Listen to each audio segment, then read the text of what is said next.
Moments after coming into the garage, Brenda dialed 911 and told dispatch her and her husband had been shot by two masked men. Police came out, and when they got there, they found Rob dead on the garage floor, shot twice with a shotgun, and Brenda shot in the arm once by a .22 caliber gun.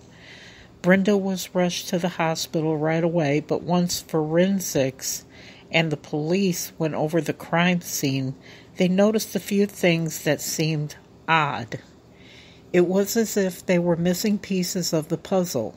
The neighbors found a spent shotgun shell in their home, a broken shoe rack in their closet, and .22 caliber bullets in their attic.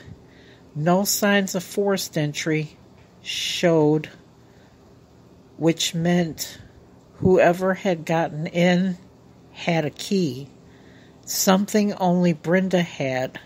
The shotgun residue on Brenda's arm was another piece of evidence showing the wound had been inflicted at a closer range than she claimed.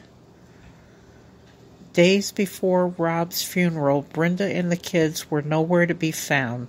However, a forged signature of Rob's popped up on his insurance policy, renaming Brenda as the one to inherit the $800,000 life insurance. Somehow only Brenda or her lover James could do. After 3 months on the run in late February 2002, the pair were apprehended as they tried to re-enter the United States from Mexico. James and Brenda were brought back to Oklahoma, where they were charged with first-degree murder and held without bail. The children were placed in the custody of their paternal grandparents. Prosecutors decided to try James and Brenda Andrews separately. James' trial began first as prosecutors meticulously built their case against him, painting an image to the jury of a skilled ex-Army sniper, heads over heels for Brenda and literally willing to do anything for her, including kill her husband and preventing him from removing her from his insurance policy. The jury sentenced James to death. It was Brenda's turn next. In 2004, her trial began. Although her lawyer tried to paint her as a victim, after testimony from former lovers and countless pieces of evidence, such as the shotgun on her arm being determined as self-inflicted, and evidence showed Brenda had fired the second shotgun blast that killed Rob. Brenda claimed James had written a letter confessing he acted alone, but it was determined to be fake.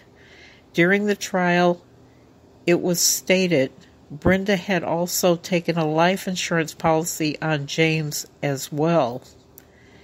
After deliberating for 6 hours, the jury found Brenda guilty, and she was sentenced to death.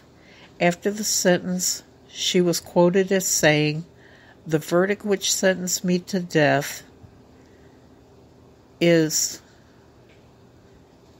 a miscarriage of justice. I am an innocent woman, wrongfully convicted."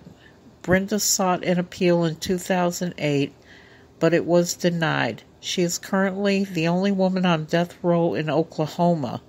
James, who is now 66, has exhausted his appeals and is now the 26th inmate eligible for an execution date.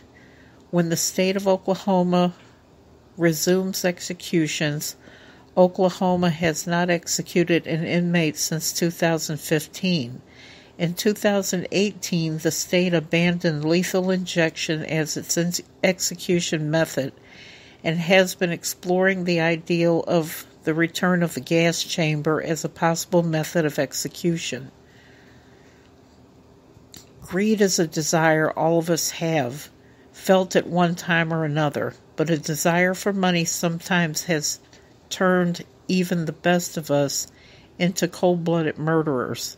Thank you all so much for listening, If you have any recommendations, please feel free to comment or contact me. I'm on all social media. They are linked on the page.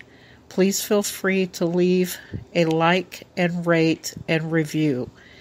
If you like, I'd love to hear from you guys, as well as your thoughts on the case. Please be respectful to the parties involved, and until next time, take care.